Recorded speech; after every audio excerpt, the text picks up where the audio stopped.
മോളെ ദേവു, മാളു ആദ്യമായിട്ടാണ് ബസ്സിൽ കയറി സ്കൂളിൽ പോകുന്നത്. ഇതുവരെ അവക്കടെ അപ്പയാണ് അവളെ കൊണ്ടുവിട്ടുകൊണ്ടിരുന്നത്. അവൾക്ക് ബസ്സിൽ കയറാനോ ഇറങ്ങാനോ ഒന്നും അറിയില്ല. മഹാകുസൃതിയാണ്, ശ്രദ്ധിച്ചോണം. നോക്കിക്കോളാം ആന്റി, ബസ് വരുന്നതിന് കുറച്ചു മുമ്പ് അവളെ കൊണ്ടുവിട്ടാ മതി. ശരി മോളെ. Good morning sister. Good morning. Saji, ഈ ലിസ്റ്റ് അനുസരിച്ചുള്ള കുട്ടികളാണ് നിങ്ങളുടെ ബസ്സിൽ കയറുന്നത്. Okay sister. Thank you.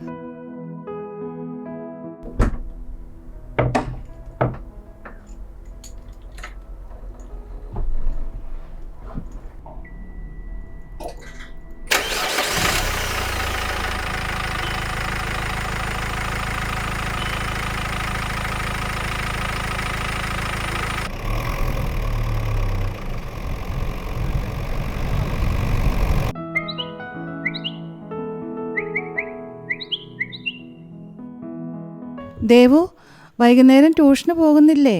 പോകുന്നുണ്ട്. ഇവളെയും കൂടെ ഒന്ന് കൊണ്ടുപോക്കോളാമോ? കൊണ്ടുപോവാലോ. മിന്നു വരുന്നുണ്ടമ്പിളി, അവള് നോക്കിക്കൊള്ളു കേട്ടോ. ആ ശരി. മാളു, റോട്ടിലേക്ക് ഇറങ്ങരുതെന്ന് അമ്മ പറഞ്ഞിട്ടില്ലേ? റോഡിൽ നിന്ന് 2-3 അടി മാറി വേണം നിൽക്കാൻ. ബസ് വന്നിട്ടേ റോട്ടിലേക്ക് ഇറങ്ങാവൂ. ശരി അമ്മേ. ദേവു, മാളു, ഇനി വന്നേ ഒരു കാര്യം പറയട്ടെ. ബസ്സിൽ ക്യൂ ആയിട്ട് വേണം കയറാൻ കേട്ടോ. ചെറിയ കുട്ടികൾ ആദ്യം കയറണം. തിരിച്ചിറങ്ങുമ്പോഴോ ചെറിയ കുട്ടികൾ അവസാനം ഇറങ്ങണം. ബസ് നിർത്താതെ കയറുകയോ ഇറങ്ങുകയോ ചെയ്യരുത്. എന്നാൽ എന്തു പറ്റും? വീഴും. അതുകൊണ്ട് അങ്ങനെ ശ്രദ്ധിച്ചു വേണം പോകാൻ കേട്ടോ. ശരി. ദേ വണ്ടി വരുന്നല്ലോ, 2 പേര് റെഡിയായിക്കേ. ക്യൂ ആയിട്ട് നിൽക്കണേ.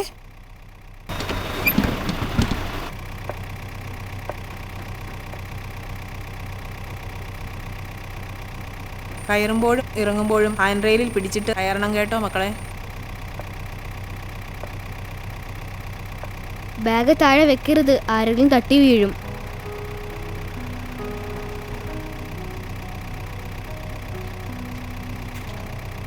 മാളു, ബാക്കിലിരിക്കാം.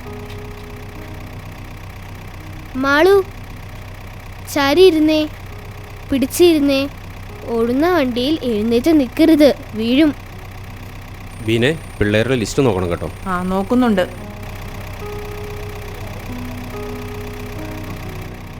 മാളു, കൈയും തലയും പുറത്തിടരുത്, അപകടം പറ്റും.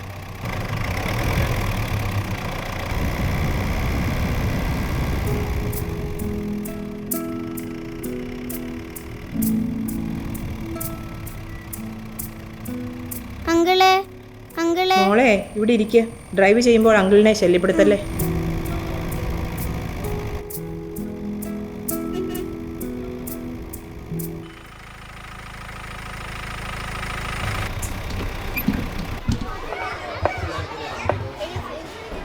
ഹാൻഡ് റെയിലിൽ പിടിച്ചിറങ്ങു മക്കളെ.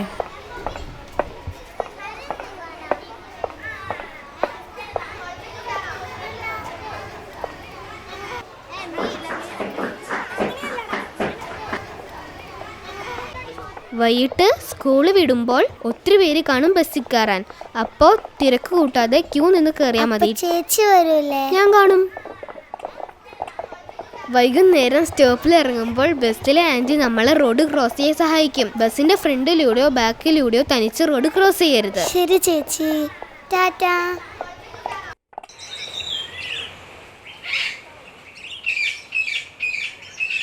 ചേച്ചി ചേച്ചി, നാളെ സൈക്കിളെ വരാം. ശരി, എല്ലാവരും ഒന്ന് കേട്ടെ. റോഡിന്റെ ഇടതുവശം ചേർന്ന് വേണം സൈക്കിൾ ചവിട്ടാൻ. റോഡിലെ അടയാളങ്ങൾ, സിഗ്നലുകൾ, ട്രാഫിക് നിയമങ്ങൾ ഇവയെല്ലാം സൈക്കിൾ യാത്രക്കാർക്കും ബാധകമാണ്. പിന്നെ നമുക്ക് പരിചയമില്ലാത്ത ആരോടും ലിഫ്റ്റ് ചോദിക്കരുത്. ലിഫ്റ്റ് തന്നാലും കയറരുത്. കേട്ടല്ലോ? ശരി ചേച്ചി, നടന്നു മടുത്തു, ഒന്നിരുന്നാലോ? എന്നായിരിക്കാം.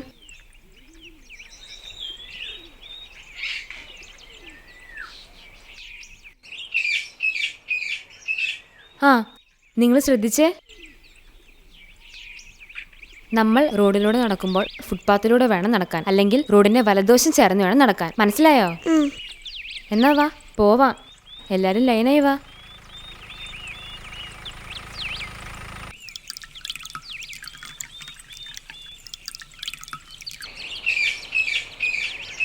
കുഞ്ഞി, നീ സീബ്ര ക്രോസിംഗ് കണ്ടിട്ടില്ലേ? ഉവ്വ, അതാ ജംഗ്ഷനിലുണ്ടല്ലോ, ഞാൻ കണ്ടിട്ടുണ്ട്.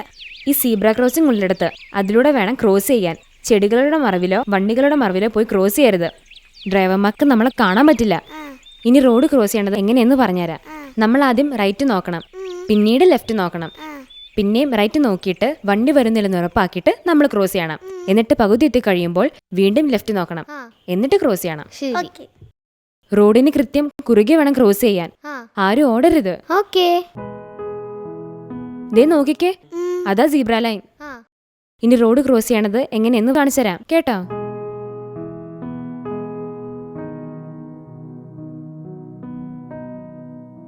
ഇതുപോലെ നിങ്ങളും വാ.